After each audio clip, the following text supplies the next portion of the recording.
has made a lovely short film called The Pleasing List. And we want to make sure that folks know where to find this. So we've kind of gone over, there's lots of different places where they can find it. You have a YouTube page. You've got a Facebook for it. Lots of different places. But let's talk first about where, because I know they're going to want to watch it. So if they go to YouTube, youtube.com/The Pleasing List, a short film about Asperger's. Is that right? That's exactly right. Okay. I know it's a long title, but I had to. You got to promote your film somehow. That's right. And people will, know where to find it and get it. So, Jonathan, I got to start with the fact that you identify yourself as somebody, you said earlier, I'm an Aspie and I'm proud of it.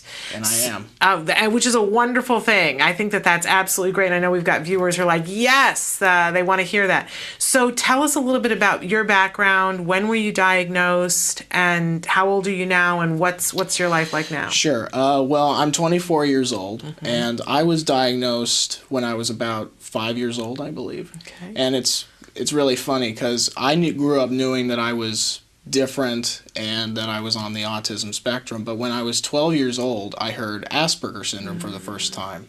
I was driving in the car with my mother, and she said, well, like I had had a bad day at school, and she had said, well, that's kind of how it is for some children with Asperger syndrome. And I said, I have Asperger syndrome? That's just wonderful, Mom. And ever since then, I've sort of educated myself on the subject matter, and I'm not an expert in any way, but I'm an expert on myself. I know myself, because everybody with Asperger's is as individual as you and I are. Yeah. You don't have to be neurotypical in order to have differences in opinion, differences in viewing the world, and things like that. Absolutely. But clearly, you've taken a proactive look at this and said, this is who I am, this is great. At what point did you decide that you wanted to make films? I can't think of a time that I didn't want to make films. I mean, I've wanted to make films my whole life, probably ever since I was 5 years old. And back in those days, they had these things called VHSs and VHS players. There was no such thing as Blu-rays in those days. Blu-rays was like years away.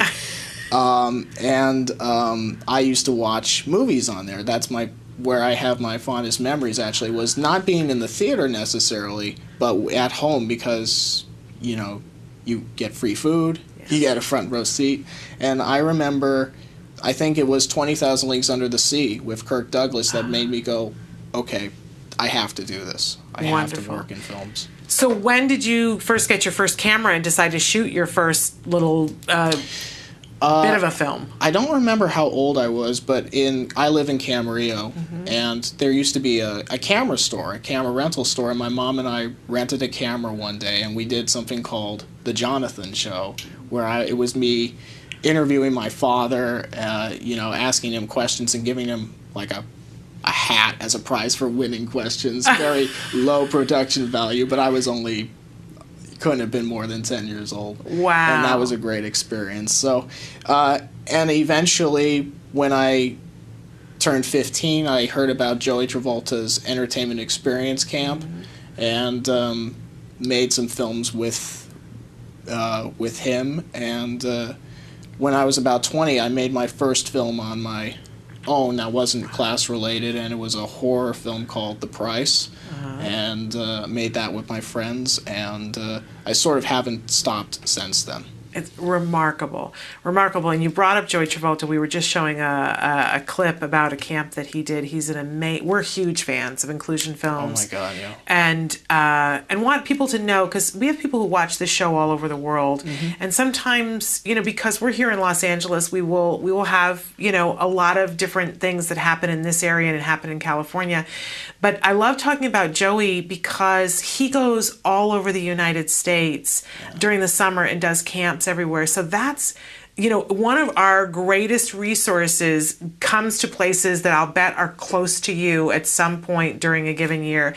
And I think when you feed somebody's passion, there's no better thing to do in the world. We've talked with Temple Grandin about this, about how important it is that when you see that your kid is interested in something, let them have a way to explore that in a way that is unique and wonderful. And Joey does that for all of our kids that are interested in filmmaking and interested in being in the entertainment industry. So I applaud your parents for making sure that you had an opportunity to do that. I think that's really remarkable.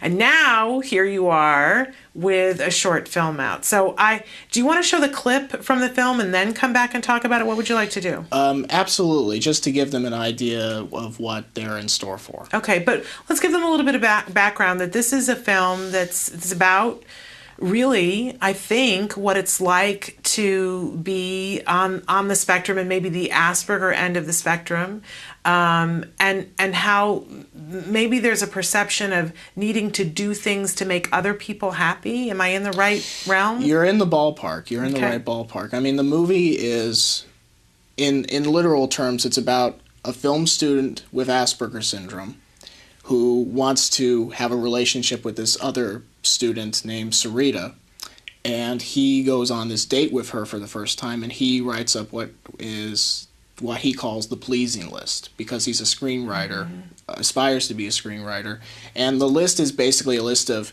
to-dos and to-don'ts. So that's literally what it's about, but aesthetically it is about how I think everybody has a pleasing list, but especially those on the spectrum, because we are not necessarily encouraged to be who we really are, because people get blinded by the diagnosis and the general statistics and the labels and what have you. And the movie is about this character who is denying who he really is.